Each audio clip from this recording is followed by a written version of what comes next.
Hi, I'm Jim Cathcart. Shortly after I got married back 40 plus years ago, I got fat. I put on a bunch of weight. I had stopped smoking and I added enough weight that I was at one point 200 pounds on this 5'9" frame. And 200 pounds on a frame that ought to be carrying about 150 like I do today was way too much excess weight.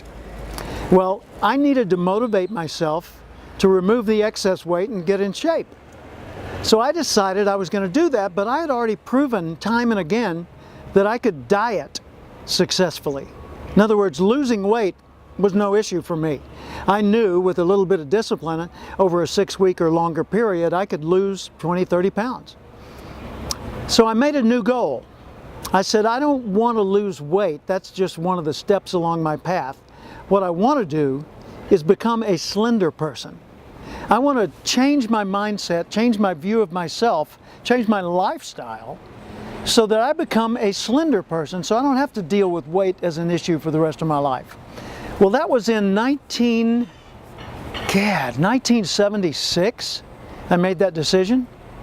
I started doing what slender people do instead of what overweight people do. I stopped worrying about dieting and I started thinking about eating healthy.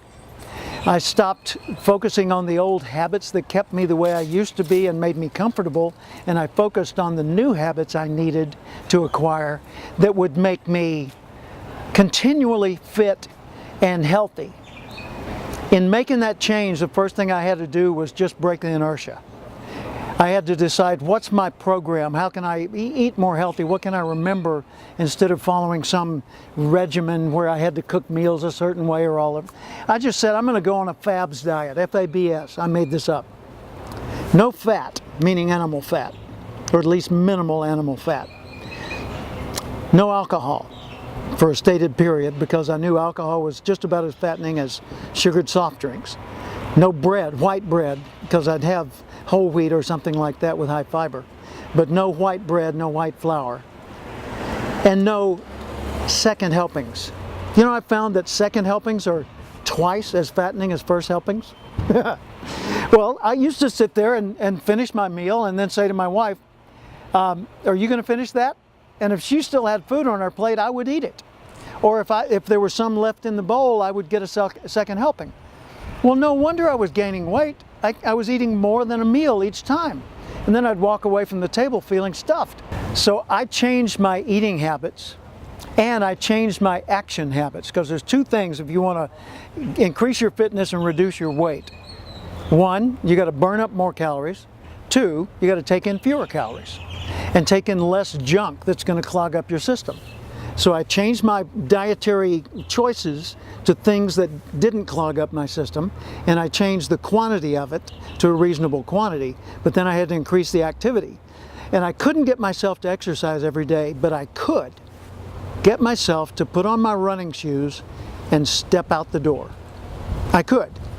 Now it sounds silly, but by committing to that one action, no matter when it was, no matter how inconvenient it was to me, or how little time I had to commit to exercise, if I would commit to putting on the running shoes and stepping out the door once a day, every day, no matter what, I found that most of the time I would go ahead and either go for a walk or a little bit of a jog.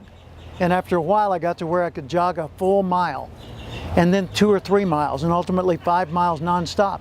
In other words, I went from being fat to fit, not through a regimen of detailed exercise, but through just breaking the seal on the bottle and getting the first things out, right? Just starting the process, just show up. Just pick up the phone.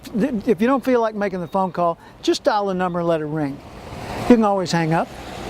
Or when they answer, just say, hi, this is Jim Cathcart. Now you're in it, okay? Go ahead. So whatever it is you need to get yourself to do, self-motivation is about starting. It's about activating the motive. So ask yourself, what kind of person do I want to be? I want her to be a slender person. I want her to be a successful person. How do successful people behave? How do successful people behave? How do successful people think? How do slender people eat? When, where, what do slender people eat? How do they exercise? How much exercise? What type of exercise, right? So think about the person you intend to become, and then ask yourself the daily question: how would the person I intend to become do the things I'm about to do? That's how you motivate yourself.